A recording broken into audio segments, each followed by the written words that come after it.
Good morning, ladies and gentlemen. I'd like to welcome you all to Natal Computer College's second Cultural Day.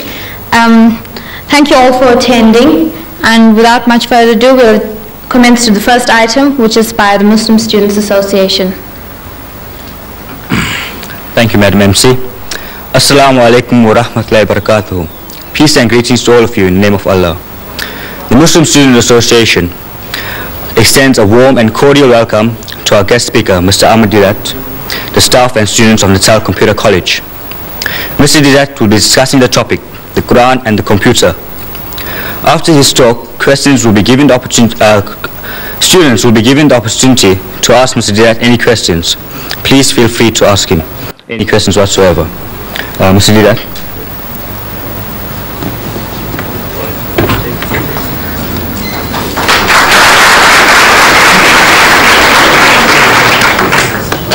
Assalamu alaikum wa rahmatullahi wa barakatuh. It means peace and blessings of God to each and every one of you. I feel privileged to come to speak to your computer college, and the subject that I have chosen is the Quran and the computer. Naturally, you are inquisitive, wanting to know that this book of Islam, the Holy Quran, which was revealed 1,400 years ago, did it have anything to say about the computer?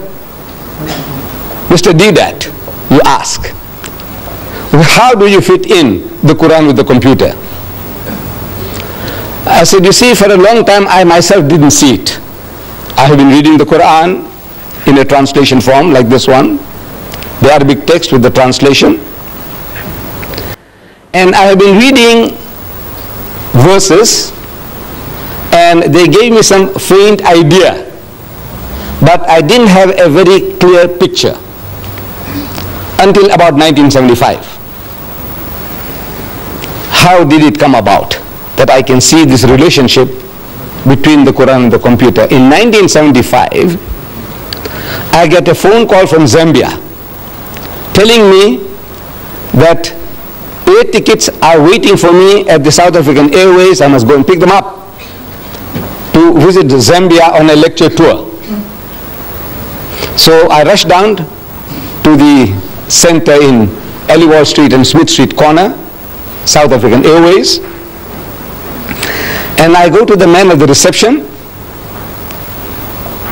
and I tell him that I have had a phone call from Lusaka, Zambia, telling me that an air ticket is waiting for me. I have come to pick it up. And I know what I was expecting. I was expecting a booklet, coupons. You know what air tickets look like? Those coupons. So I was expecting such a thing like that. So I asked him that, look, I have come for it. So he tells me, said, see one of these ladies. About a dozen of them were seated in a semicircular form with those terminals, visual terminals. So, see one of these ladies there. How can you see one of those ladies? To me, only one person out of the lot might have my tickets. I know what tickets look like. So I'm asking him, which one? So the way the guy flays his hands, and he tells me, like any one of them. I said, look, I'm speaking so nicely to the man. Why should he be so impolite? Is it because he's a white man and I'm an Indian? But I had no alternative. The way he directed me, I had to go. The first lady I saw was doing nothing. She was sitting at the terminal. I go up to her.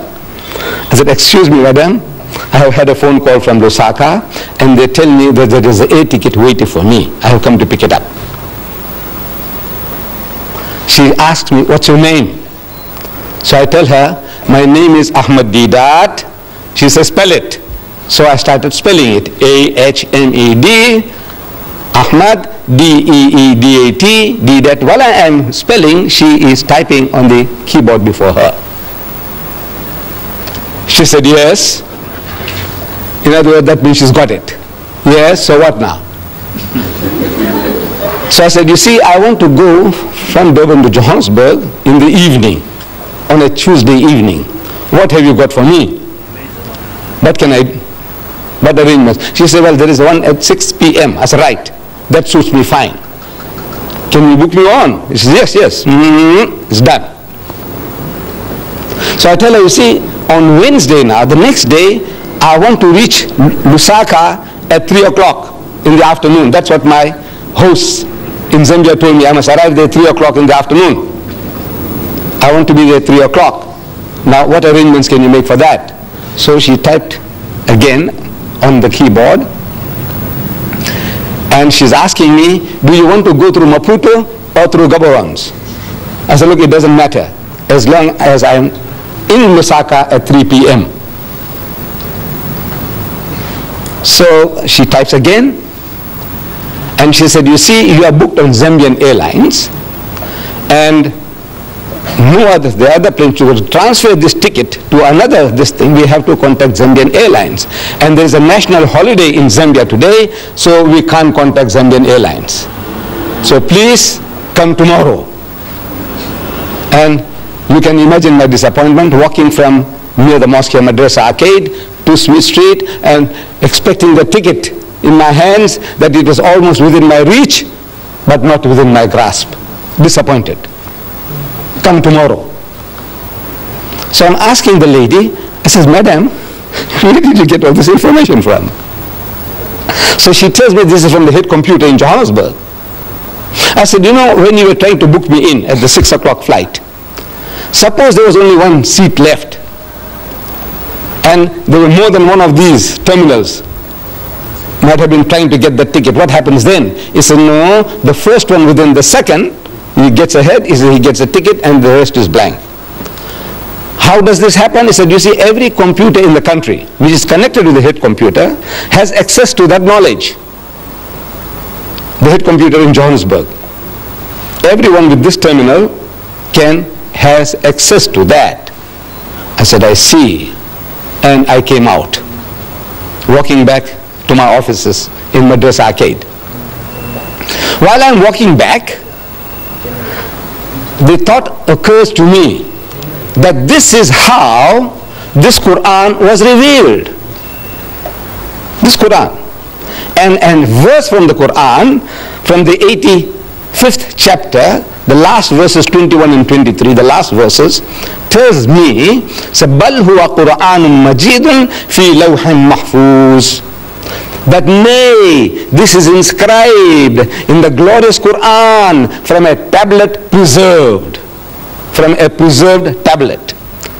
Now, if you have a volume like this, and if you want to know what the Quran says about the Quran, you open, just like in a dictionary, in Q, just like in the index, Q, it will tell you everything the Quran says about the Quran. I'll give you examples.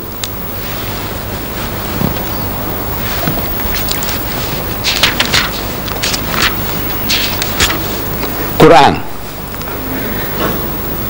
the divisions of the Quran, how it's divided into chapters and verses. Inspired message cannot be produced by other than divine agency.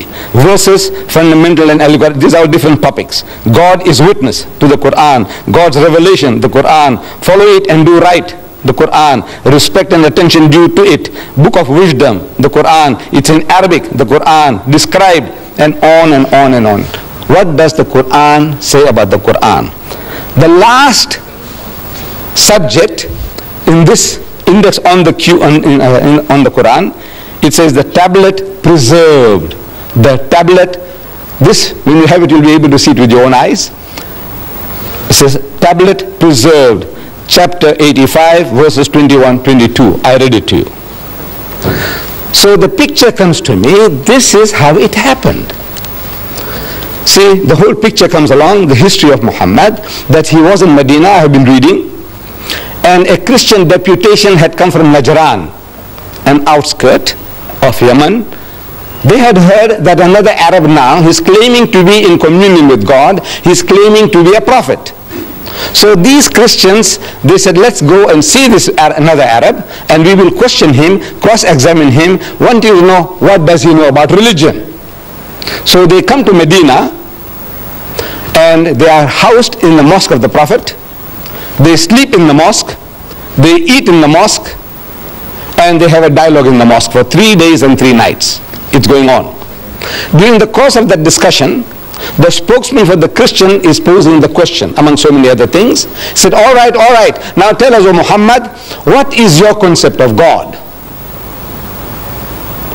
And Muhammad, according to tradition, he doesn't just start answering.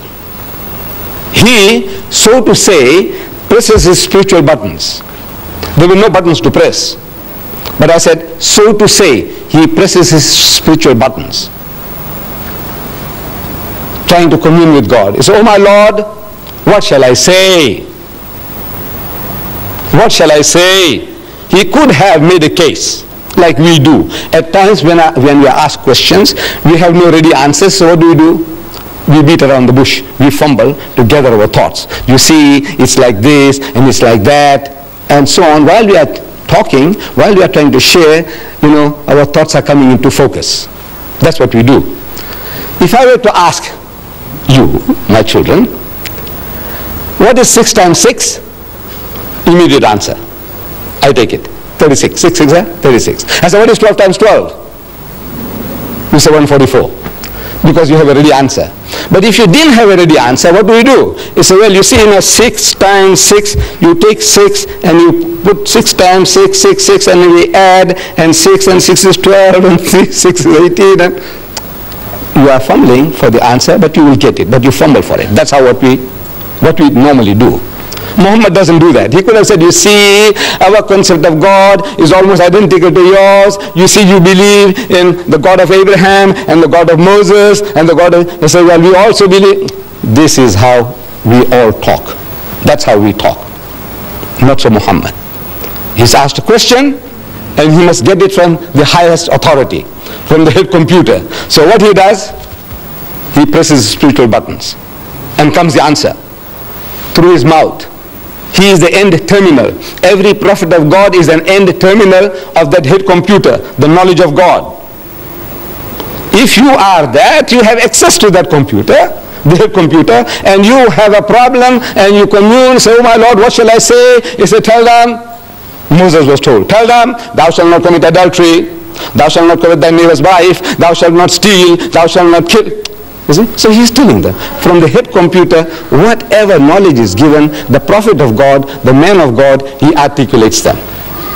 So he wants to know, what shall I say? Comes the answer. You will see it in the 112th chapter of the Quran. Amazing.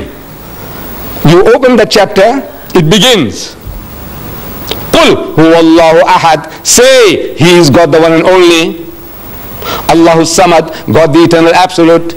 Lam yalid wa lam yulad. He does not beget and is not begotten. Wa lam yakul lahu kufuwan ahad. And there's nothing like unto him. Finish. Whole chapter is finished. 4 verses. And back to normal. He said, you see, this is our concept of God. When he spoke, while he was speaking, the normal discussion was on a different level of speech. Now, when he's uttering those words, he's on a different level. قُلْ هُوَ اللَّهُ أَحَدٌ اللَّهُ الصَّمَدُ لَمْ يَلِدْ وَلَمْ يُولَدْ وَلَمْ يَكُنْ لَهُ كُفُوًا أَحَدٌ. And back to normal. He said, you see, this is our... Where did he get it from? He's asking. Oh my Lord. Nobody heard him. Nobody heard him say that. But he's asking, what shall I say? Comes the answer. I want you to see it in this book. It starts, say, he is God the one and only. So why say? A chapter begins, say, he is God the one and only. Why say? Because asked, what shall I say? Comes the answer, say, he is God the one and only. Now, this is how every verse of the Quran was revealed to the Holy Prophet Muhammad according to his needs from the head computer. He is the end terminal. As I said and I repeat, every prophet of God, every true messenger of God is that end terminal. We are not. We haven't got that facility. to make a direct contact with the head computer. Now this preserved tablet, what is a tablet? To me, that screen is a tablet, a visual screen. Your blackboard is a tablet. Your whiteboard or your green board, on which you write, is a tablet. Your computer chip is a tablet. The tablet of stone on which Moses wrote the 10 Commandments is a tablet. Now this tablet that God is talking about is not made of metal or stone or the silicone chip. It is a spiritual tablet, a spiritual knowledge. It is not material. Now what do you want to know? What else do you want to know? This is some aspect of what the Quran says about the Quran. What do you want to know about the Muslims and about Islam? Everything is in this book. The easiest way to have access to this knowledge about the Muslim is the book. We ourselves, we might be confused. The Muslim can be confused on so many things. But if you want to know authoritatively, what does your book of authority, the Quran, say? So you go to the Quran. So if you open the index, some of the subjects, I just give you a quick glance at some of the subjects. This book, claiming to be from God, naturally it must tell us everything about God that we can know. So, and the G, look for God. There are more than 140 different references that you have access to from here, from this book, from this index. God, He is your protector. Chapter 2, verses 257 and onwards. He is the creator of all. He is most bountiful. He is merciful. He is most kind. He is beneficent. He is the orphan's shelter. He is the wanderer's guide. The guy who is wandering around, he is a guide to him. He satisfies your needs. God present everywhere. He is unity. He is one, not one in a trinity. He is not one of two. He has got no begotten sons. He is wise. He is best disposed of affairs. He is most high great. He is irresistible. He is never unjust. He is exalted in power. He is free of all wants. He is worthy of all praise. And on and on and on. You want to know what does it say about man? Under M, look for man. Man means mankind. Men and women. Man. Let's see what it says about man.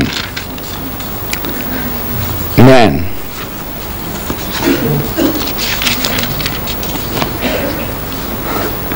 He is tested by God. He is being tested by God. In your behavior, what are you doing? How your mind is working. What you do. Things men covet. Things that men love most. And here, I might ask you, here, man as a male, I want you to tell me, if you can, what does he covet most? What does he love most? What does he want most? Huh? Money. Now don't be afraid. No harm done.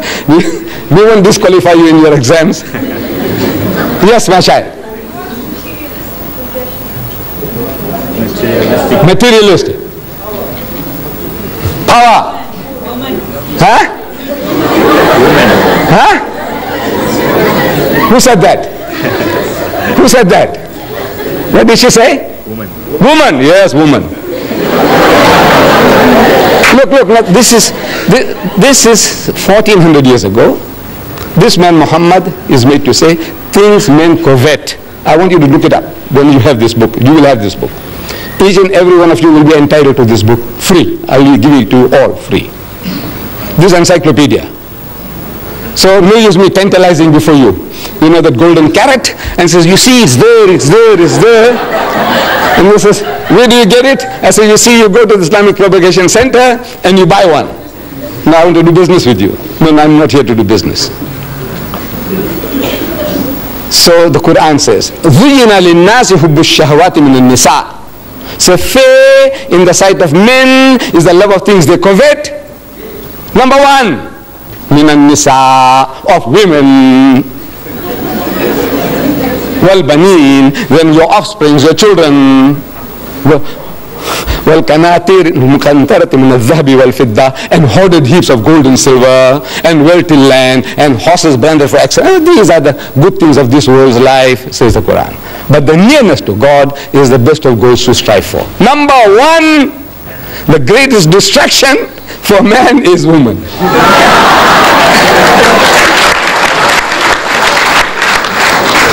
And I'm telling the Westerner, you see, look, as the Westerner, he knows this better than us.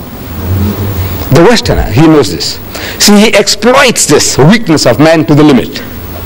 Lucien Motors in Smith Street, Durban, they advertise second-hand trucks. But on the trucks that they advertise, there's a woman in the bikini on top of the truck. G Knots, they were in Field Street before, they've gone to North Dean now. G Knots, they sell farm implements, but on the tractors that they advertise, there's a woman in the bikini on top of the tractor. I'm asking, what has a woman in the bikini got to do with a second-hand truck or with a tractor? Now you tell me. Except the man. You know, he will be enticed to read. He'll be enticed to read because of the woman in the bikini. He wants to know now what about her? So he reads about the tractor, he reads about second-hand trucks because of the woman in the bikini. Then BMW has beaten the lot. It's a motor car, from my understanding, a little better than the Mercedes-Benz. I have had my Volkswagen Beetle 4 times over. You know, I had the first one, 120,000 miles I did, and then next one and next one. Now they don't produce them anymore, those Beetles, you know. Now I had to buy a Golf. First Golf finished, then I had to buy a second Golf, and I got my second or third one now. I'm still not in the market for a BMW. I don't know about you, Mr. Maharaj, Natal Computer College. So, but I see the advert in our daily news, our local paper. BMW motor car, advertised. A picture of the BMW motor car. In front of the motor car, there's a woman in the skimpiest of bikini, what you call the tanga, you know, the G-string.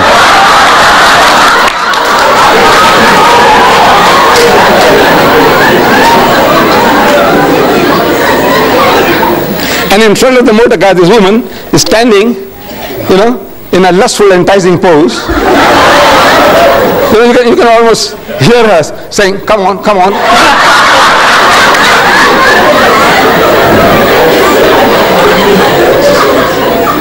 And it is written at the bottom, "Test drive her now."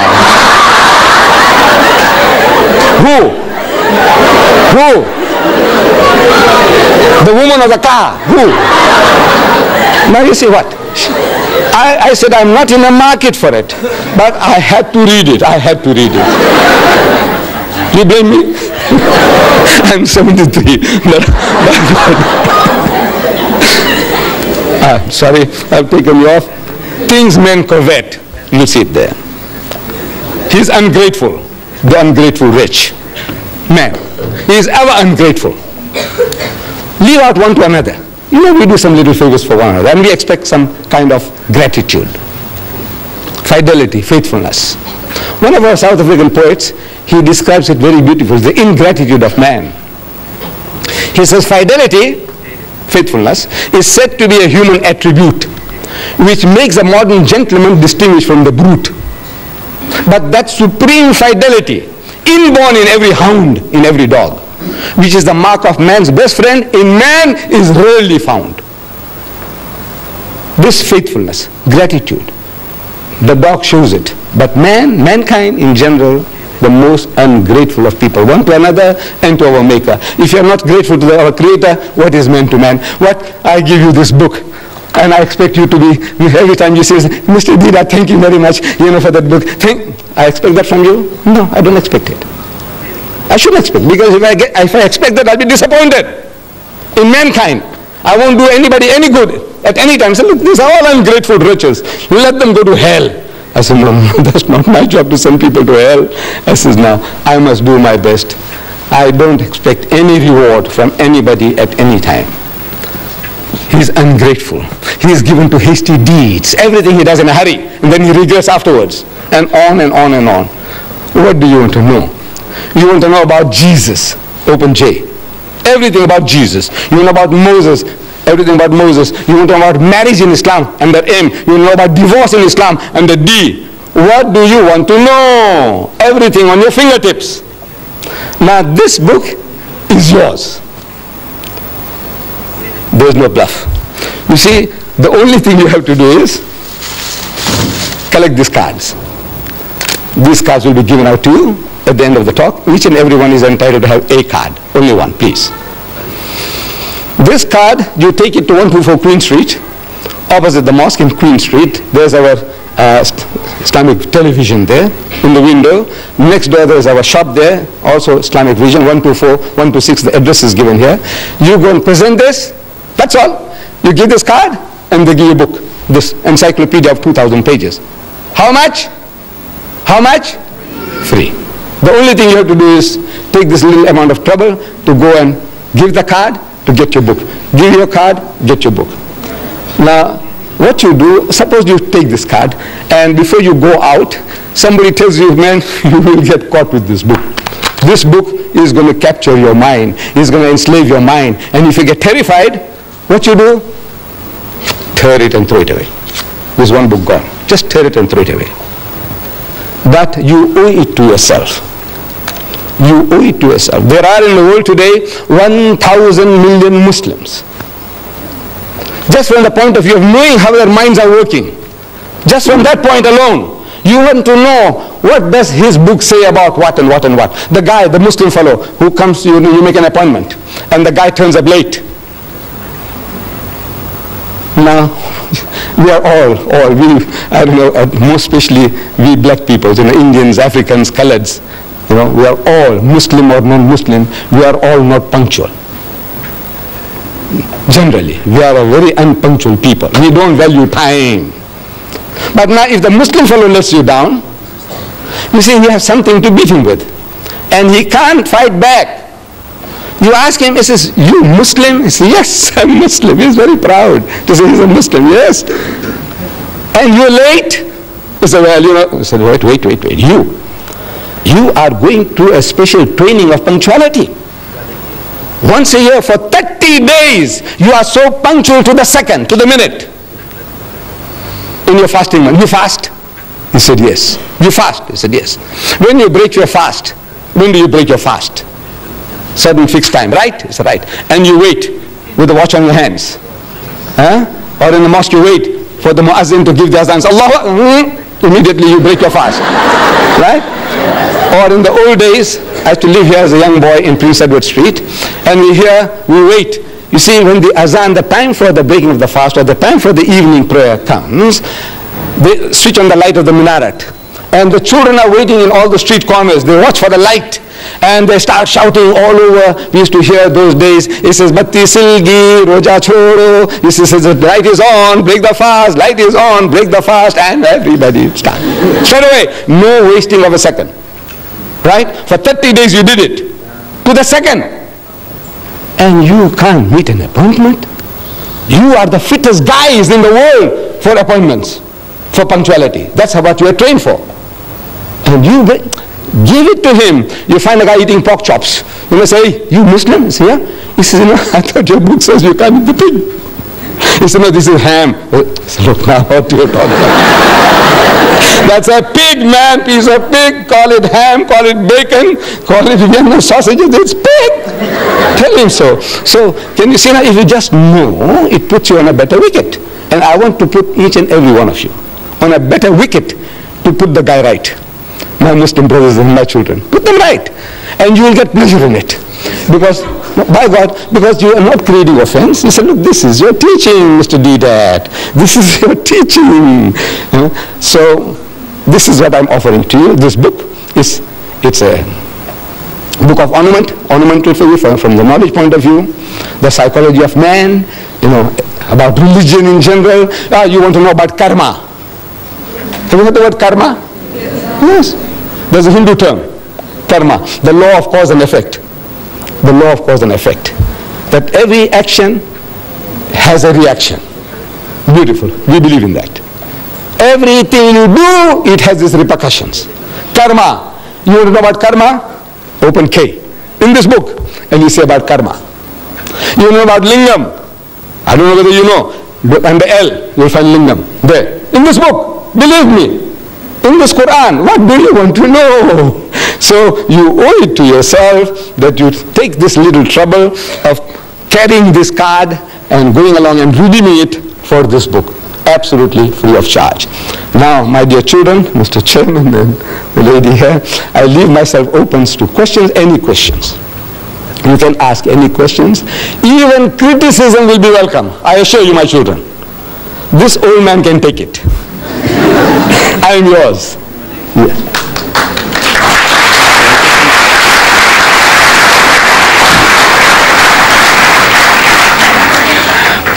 Thank you, Mr. Deedat, for that rather enjoyable and enlightening talk.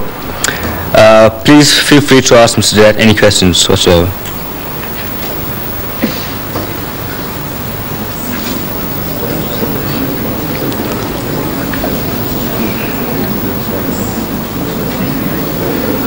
Yes, my child. What are Jews and Muslims enemies? If you come a little closer, please don't be shy. Please don't be shy, so that the camera can also catch your question. If you don't mind. No harm done. Okay, what are Jews and Muslims enemies? Are the Muslims and the Jews, are they not enemies? Why are they enemies? Yes, thank you for your question, ma'am. Now, we as Muslims and Jews, or Muslims and Christians, or Muslims and Hindus, we are not enemies to one another. But we are at war. The Jews and the Muslims are at war. What are they fighting about?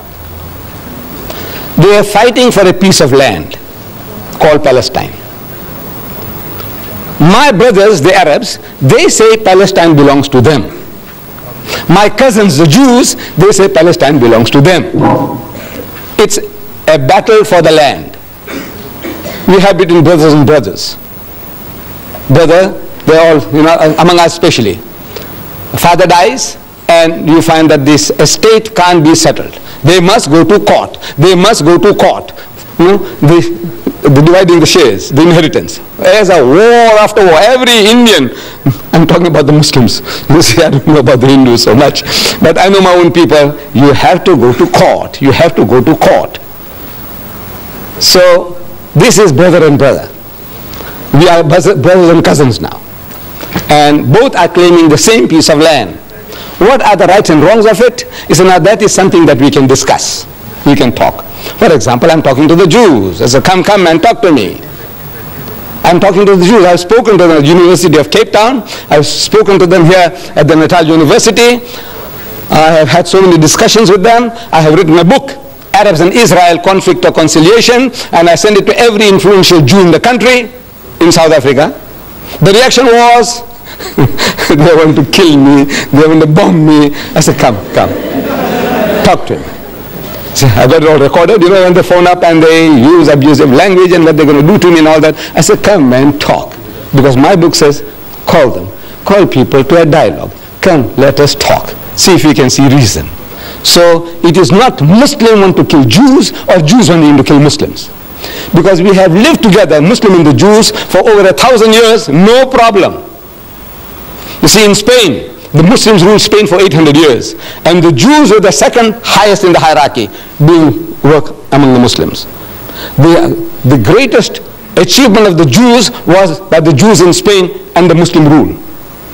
And for 1,000 years, when the Christians were persecuting the Jews, and when they ran for shelter, protection, refuge, they went to Muslim lands. And every Muslim country accepted them with open arms. Say, ahlan wa sahlan. It's a family and plain, come and live among us. We are the children of the same father, Abraham. Abraham had 2 sons, Ishmael and Isaac. You are the children of Isaac. You are the children of Ishmael. As such, we are brothers. Come live together. And they lived for 1,000 years, not a single riot against the Jews, not a nothing. The only time the problem started was with Palestine. When the Jews, they went to seek shelter there, and they went and they filled up, and then they said, now we will take over. For the first time, the Muslim wakes up to the reality. He says, now everything, this guy is going to take it over.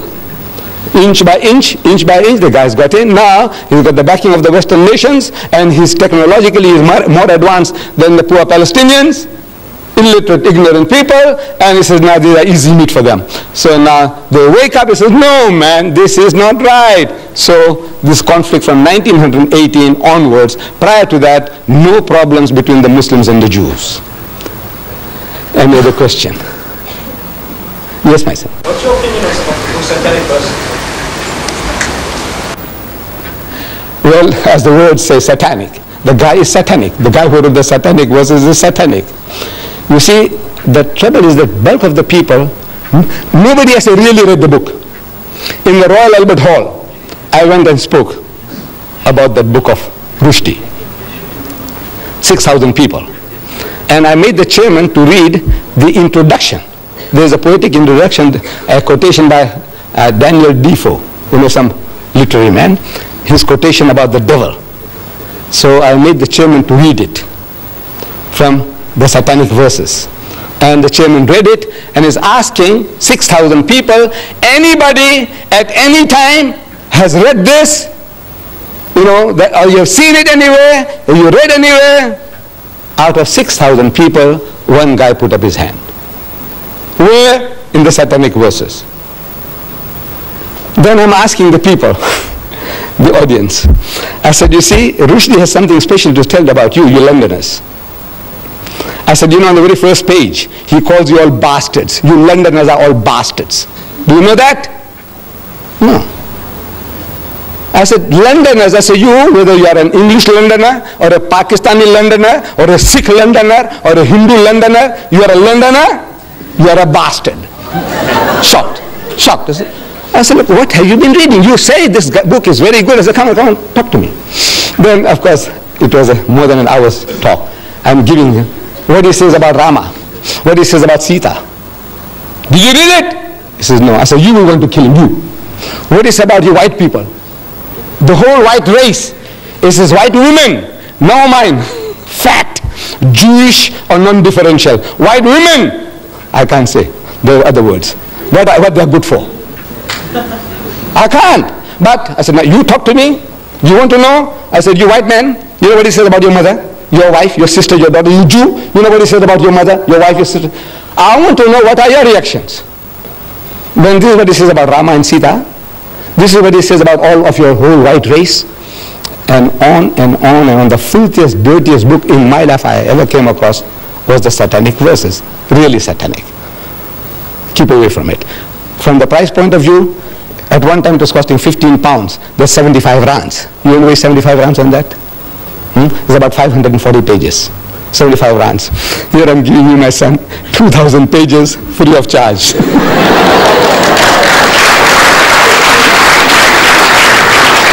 Yes. Just a while ago, you told me that Allah is very merciful and something. Ever merciful. Now, I know someone rushed you were terribly wrong, right? But anyway, we're living in the modern times now, and we have freedom of speech, freedom of writing. But that's besides the point. If Allah is merciful, who are we as people to report judgment on Rushdie?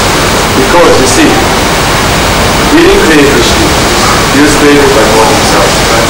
And who are we to formulate opinions and impose death sentences upon him when we have God himself to decide? Now, if Allah is merciful, why can't we be merciful? Beautiful. Beautiful.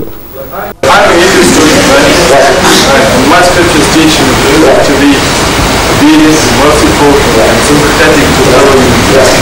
Now, we must sympathize with Rushdie. We understand he has a problem, but we're not in a position to impose death sentences upon him as the late Ayatollah Khomeini did. Now, I appeal to the Muslim people and Muslims in general to forgive Rushdie and give him a break and allow him to apologize and take back his case.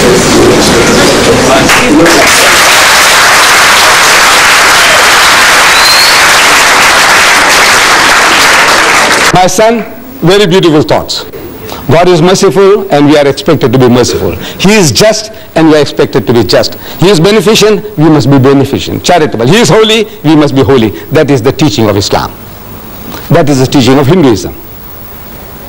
It's a beautiful teaching. But now, we are also told to respect one another.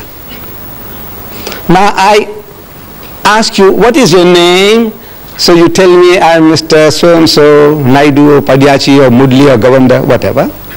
They say, yes. I knew your great-grandmother. Because a lot of people, I know their grandfathers and grandmothers. I'm 73 now. Since I was a young man, I have been moving around a lot, you see, I know. So I said, yeah, your grandma. Yeah, man. Weekends at stage, she used to live there, you know. She was the biggest whore. I said, she was international, not only for Indians.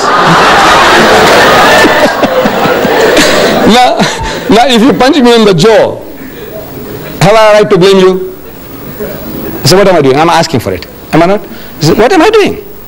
Talk, man, talk. Talk nicely about everybody. You swear my mother, look, you can call me anything. I'm big enough. I told you. I said, this old man can take it, if you remember. I said, ask any questions, even criticism will be welcome. I said, this old man can take it. I stand by that. But now you come along there while you're asking me questions and you swear my mother, at this age, I will punch you on the jaw. By God. No, I'm not. I'm talking frankly. My mind is still 16. In my mind, I'm still 16-year-old. I know my body belies that. You see? But my mind tells me I can give it to you. And I will punch you on the jaw. Maybe I'll break your jaw and also break my hand. Because it's gone too soft now. It's not what it was before. You see? But now this is the natural reaction of anybody. You swear my mother? Look, call me anything, man. Call me an ox, call me a donkey, call me a fool. I can tolerate you.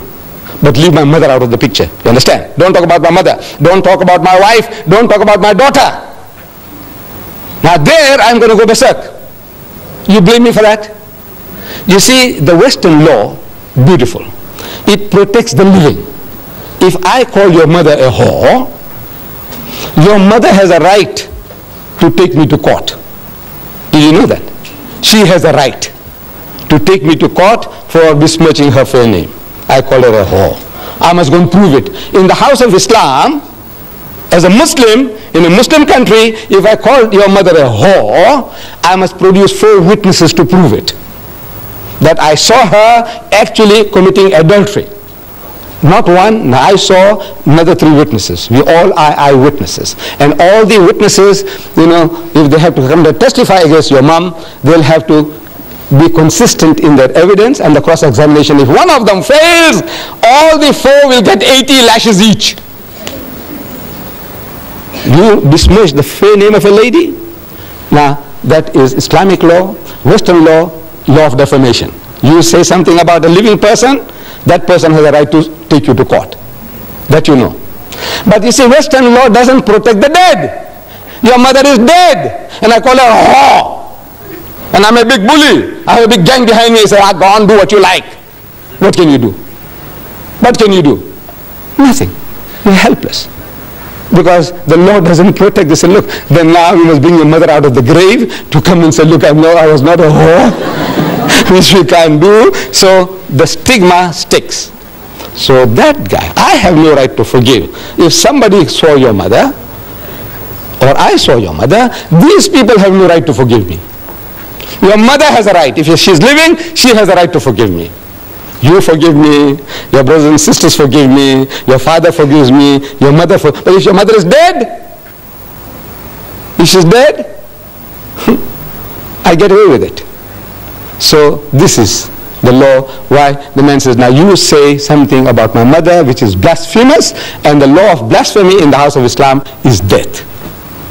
Yes, anybody else? Yes, my son. Just one second. Let's give the young man a chance first. We'll come back to you. Yes, my son. What, you believe in Satan? Yes, that there is a power, satanic powers. I do believe. Yeah. How come with the Satanists, how come they only oppose the Christian religion and not the Islamic religion? Maybe they have nothing to chew on. You see, the satanic people, what do you say? There's a cult.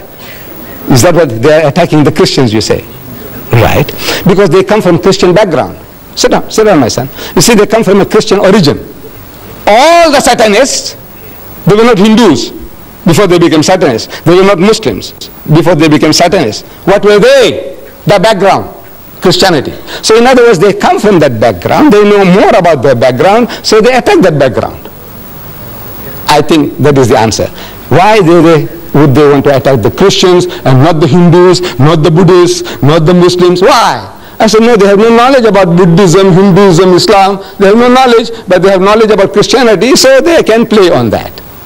I think that is the reason. Yes, my son, you had something. Why do the Muslims wear a hood? Why do they wear a topi or whatever you want to call it? This is, from the religious point of view, in our relationships with God, it's not a necessity. This is not a necessity. But in society, we need an identity. Suppose I meet you in the street, I might think that maybe he's a Tamilian, and if I knew how to say good morning to you in Tamil, I would have said it. Otherwise, now I'm at a loss. The other guy, like me, who looks like me, the Banya, they are my cousins. See, we are the same race. Banyas and me, I am a Gujarati Muslim. The Banyas are Gujarati Hindus.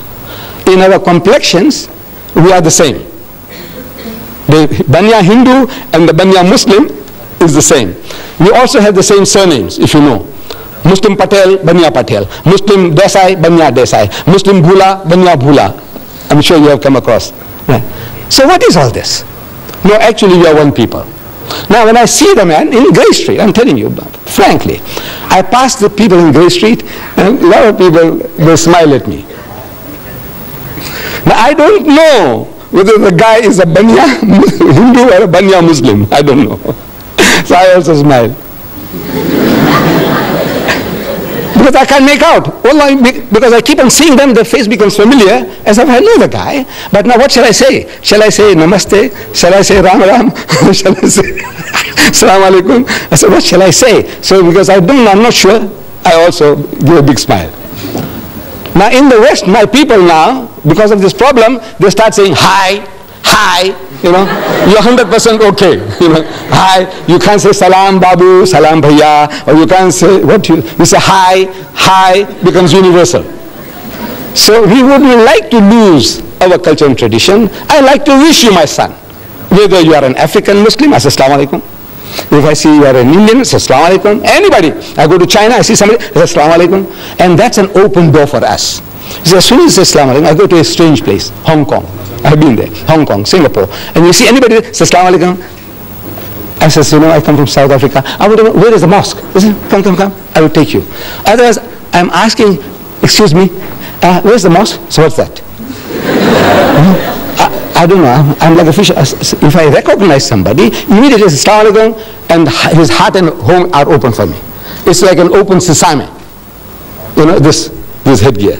So I said, now, for the purpose of recognition that I may wish people, I want my children and my people to have an identity.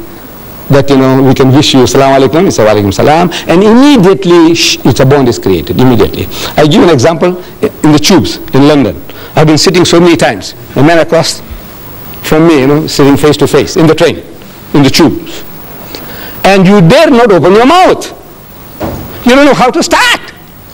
Because he says, excuse me, when you come, look, among us, it's so easy. By God, it's so easy. If I say, assalamu alaikum wa rahmatullah, so where you come from? So he tells me, I come from certain place. Says, I come from South Africa. So where? Where from South Africa? He says, Durban. I said, what do you mean Durban? I come from Durban and I haven't seen you. He said, no, I live here in Springfield like this, like that. Immediate bond. Where you come from? He said, Pakistan. I said, you know, I was also in Pakistan for 3 years. You know, I was in bond, immediate bond. But now, the other guy, because they're not used to that, as soon as I ask, they say, where you come from? He said, well, that's your business. He said, your business. The other guy, I can ask him immediately, our culture. He said, are you married? This young fellow here. He said, no. I said, well, what's wrong with you? Huh? Come on, I'll show you, you know. There's Mr. Deedat's daughter. No, this is our culture. Are you married? Yes. And the children? Look, this is to us like we are all open book to everybody.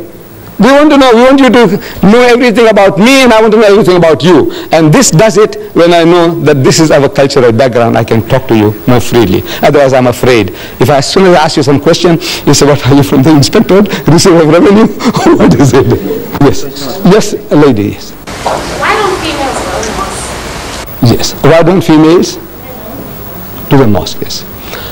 You see, the mosque, the obligation to pray in the house of Islam is on everybody, male and female.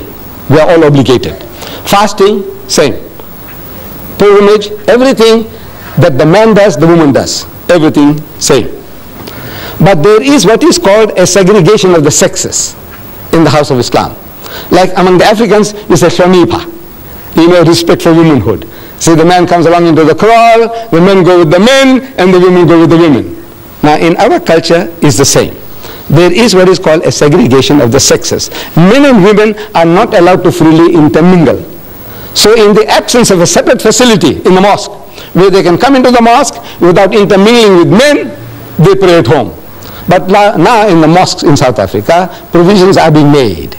Where you have a separate entrance for the ladies, separate ablution facility for washing, toilets, everything separate. They are in the mosque yet out of the mosque. In other words, what is forbidden is free intermingling.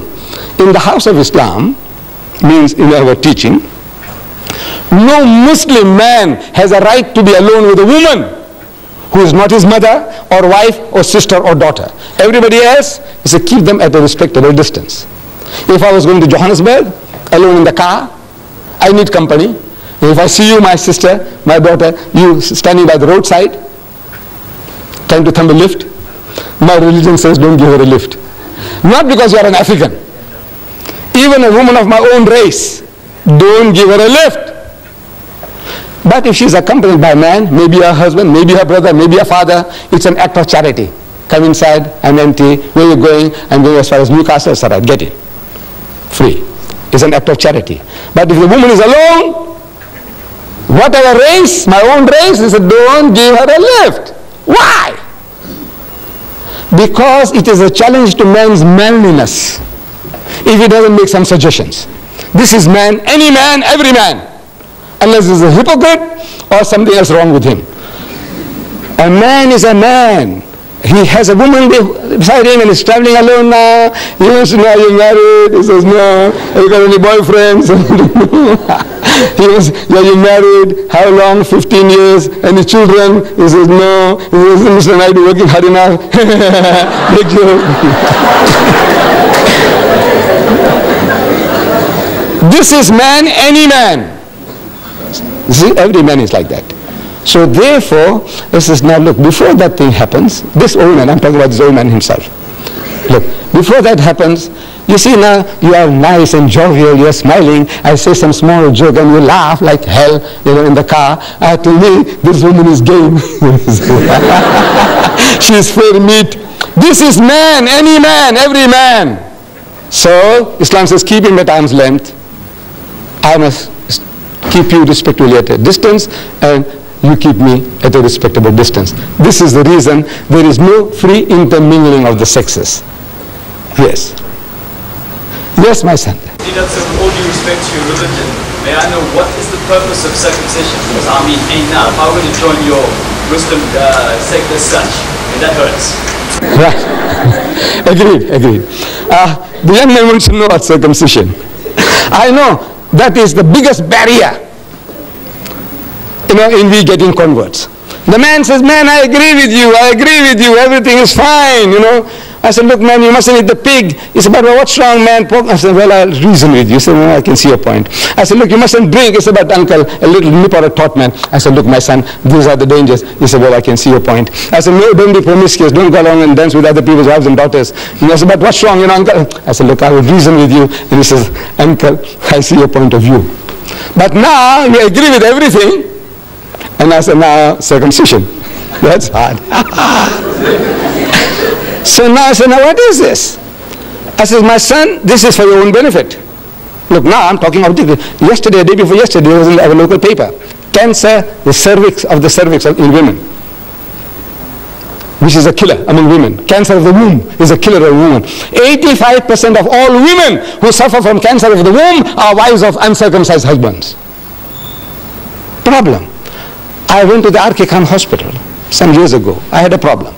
And I'm sleeping there on the bed. So this is our culture. See, say you, what you here for? What you here for? Means what's your problem? What's your name, Mr. Reddy? So he tells me, so uncle, it's, you know, it's like this, like that. And what? He says, problem with the foreskin, circumcision. Next to me is a young boy, schoolboy. I said, what's wrong with you? He said, no, nothing wrong with me. I said, no, I want to know what brings you here. No, why are you here? So he says, you see, uncle, difficult. So he's telling me, actually he's got constriction, he must be circumcised. He's also Reddy. Look, no insults upon the Reddy. There are Reddys here, so many. It's just coincidental that the guy next to the wall was a Reddy, grown-up man. This guy was a Reddy. Across the aisle, Hindustani gentleman, about 50 years and more. So I go up to him. I said, Bhaiya, what brings you here? Why are you here? So again, he's in turmoil, he's in torture. He's trying to tell me. He's got a problem. He must be circumcised, otherwise the skin has come in the way. I said, you know, I'm telling the nurses. Look, you see, as you see me, I enjoy talking. So I say, you know, your husband, is he circumcised? He said, no. Your husband, is he circumcised? He says, no. I say, hey, you got a problem. I said, tell them all to be circumcised. Not for religious reasons. I said, as much as we are vaccinated, for what? Our government tells us, according to health regulations, that if you're vaccinated, there's less likelihood of you getting smallpox and this and that. Diphtheria, anti-diphtheria, this thing, all that, they're doing it to you for what? To save you. They give us vaccination, inoculation against smallpox, typhoid and all that before you go overseas. What for? They hate you? No. But for your benefit. So now this circumcision, I said, if I came into power in this country, I will pass a law, circumcise every male child in the country, Indian, African, colored, white. Nothing to do with religion. I say for health reasons. I say 85% of my children, my daughters, who are married to uncircumcised husbands, they are suffering from cancer of the womb, a killer disease among women. I say just to save that, there are so many other philosophical aspects. You come and see me and I will give you further details which I can't share with you here.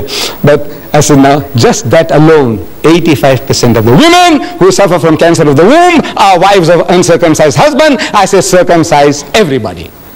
It's that operation. You know how easy it is. You see, previously under primitive condition, the septic, this thing lasted for a long time and you suffered. Man, I had a young man circumcised on a Sunday morning, and Monday morning on a bicycle he went to work. It is as difficult as that. You know, Sunday he gets operated on, and Monday morning he's riding a bicycle, he's making deliveries. Yes, my children. Anything else? Yes, my son. Satan is a chap Christian most because Christian, the background of Satan are from a Christian background. But wouldn't you state, looking at the Bible, that the reason why Christians are attacked is because of the conflict between God and Satan and the ultimate prophecy of the ultimate defeat of Satan by God, which is shown in the Bible? I didn't hear the detail of your question, but I think it's again about God and Satan. I think if you come a little closer, please. I'm sorry. I can't hear too well from that distance. Yes. That when Mary asked you about Satan and Satan's and Christian, right? you stated that Satanism. Satanism and Christians. Christians are attacked mostly by Satan. You say that Christians, that Satan is, the background is from Christians. But looking at the Bible, wouldn't you state that the reason which it seems better looking at the Bible is that God and Satan always were conflicting with each other, and there was a prophecy that Satan would be ultimately defeated by God. Wouldn't you say that is the reason why Satan is anti-Christian? I don't know really Satanism, what is the philosophy, why they are out to promote Satanism. maybe Satanism gives them that freedom to do anything and everything which religion doesn't allow you. Hinduism won't allow you this thing, that thing, you won't allow you. It tells you, no, thou shalt not commit adultery. Hinduism says that, Islam says that, Judaism says that, thou shalt not kill. We have certain common denominators. But now, as soon as the person starts straight-jacketing you, as a Hindu, as a Muslim, you want to be free to do what you like. You want to behave like an animal. You want to behave like a pig. People want to behave like pigs. So now the best thing is to disown.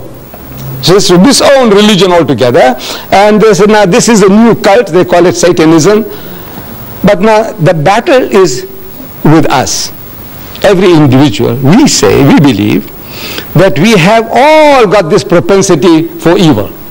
We have two qualities in us, towards godliness and towards earthliness, devilishness. So the battle is on in all of us, everyone. The Holy Prophet Muhammad, he described the situation beautifully to his companions. While they are around him, he's telling them that shaitan, that's Satan or devil, shaitan courses through the body of man like the blood. He's passing through you. He's each and every fiber of you. He permeates you. Everybody. Shaitan, man means mankind.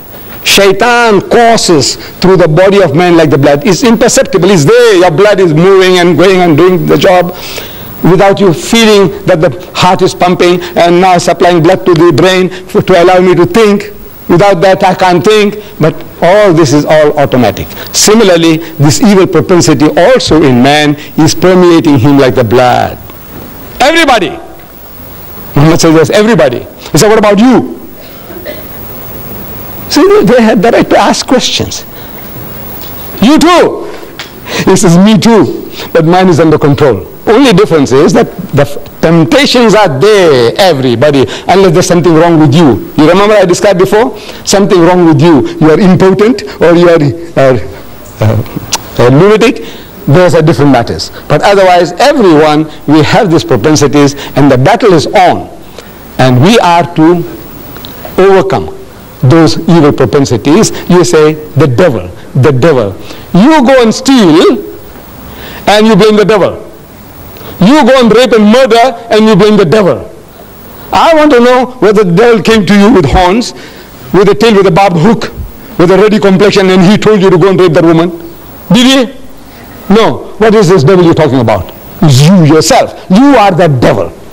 You are that Satan. But now very easy to pass the buck, blame some other guy. He told me to do this. And who told you? Did you see him? Did he whisper in your ears? What did he say? Did he speak to you in English or Zulu?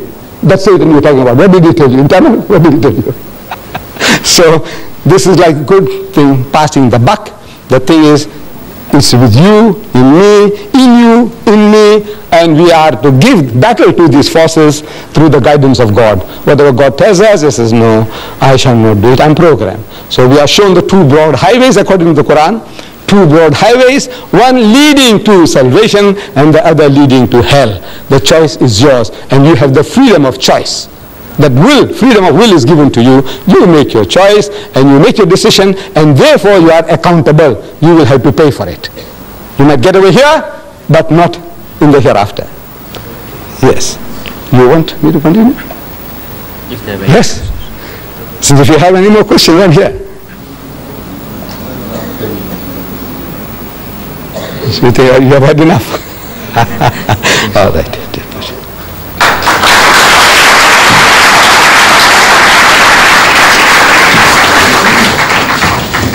Thank you for your questions. That brings us to the end of our presentation. And once again, to our guest speaker, Mr. Ahmed Deedat, thank you very much.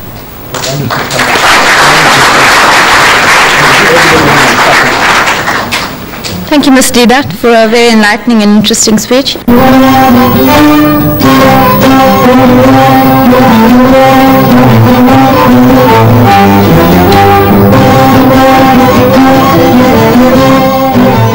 Just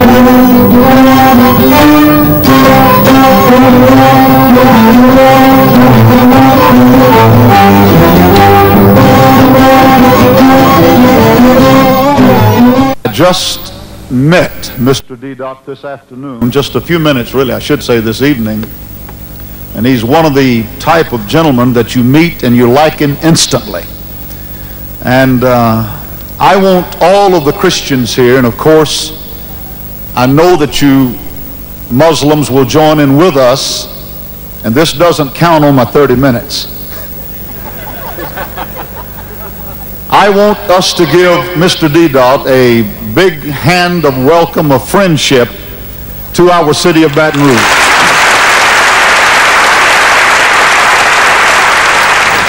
And tonight, I take great pleasure in presenting my friend, whom I'm meeting personally for the first time, Mr. Deedat, with a present.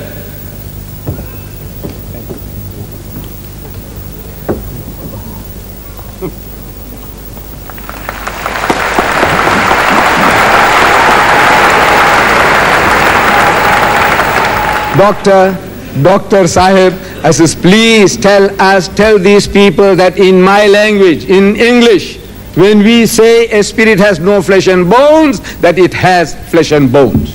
Tell them so. You're ready for this? Oh, yeah.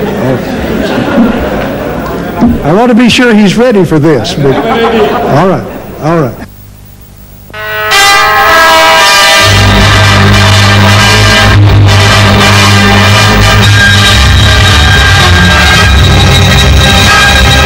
I would like to see Mr. de Klerk gather them together, black and white, Bishop Tutu, everyone, come together and repent for lying on God. Now I would ask you as a Christian, one who proclaims and professes to have met Jesus, how are you and your people going to develop 2 million jobs for the country? All right. How are you going to stop making the Pope white, Mary white, Jesus white, Moses white when they were not white? When and where are you going to develop a mass education program and not tell the people to wait till they get to heaven? When are you going to tell the man with 47 cars to sell those cars and give that money back to the poor people so that they might have a decent life? When are you going to repent on behalf of the Christians for enslaving the people, the descendants of whom are in this building tonight? When are you going to repent for causing the slaves to be prostitutes? When are you going to repent and ask forgiveness?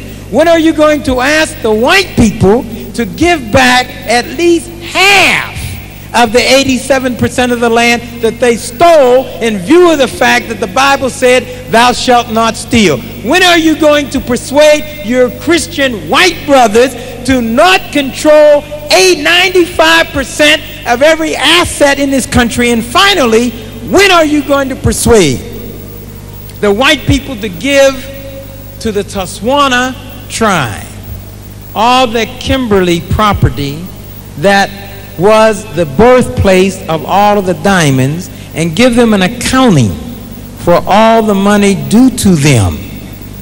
When? I have not studied much, but what I do know, I have met Jesus. Thank you. And I know he has changed my life. So you don't want to answer the question? That he will change many other Thank people you, sir. except him. Can I have the next question? All right, please? brother. Thank you very much. Keep the faith. When white people say they're white, they're not referring to the color of their skin. If Margaret Thatcher gets a suntan, I don't know what it would look like, but let's just assume that Margaret Thatcher got a suntan. You wouldn't call her a colored woman, would you? You would still call her a white woman, even though her skin may be brown.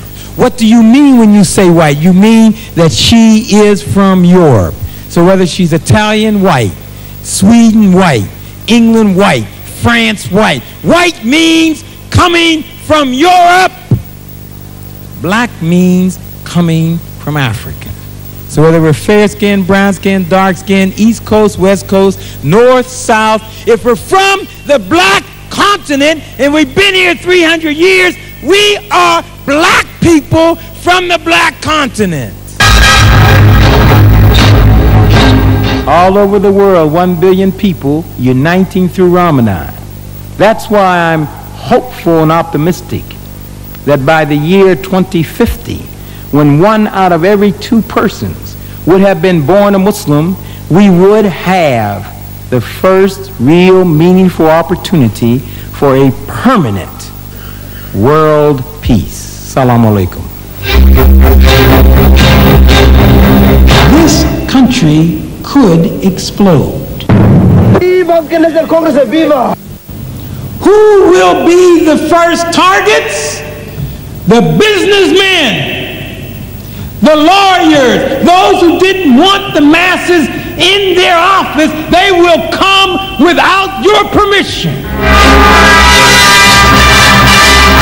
So if Hitler killed 6 million Jews who were European Jews, and Hitler was a European, give the Jews part of Germany, not of Palestine. Sure, he works. So do I. Raising the kids is not easy. Cooking and washing and taking them to school, this is not easy. He doesn't seem to understand I work too. What I'm trying to find out, and you may know better than I do, tell me specifically, if I got this, everyone in this room, and we went out to the homeland and we started teaching people how to read who did not know how to read, what would the government do? What I'm saying to you in closing is that there is a great opportunity to really be a new South Africa and a new African. Forget the begging. There will be no gifts. I don't care what the World Bank tells you, the International Monetary Fund tells you. It's crumbs.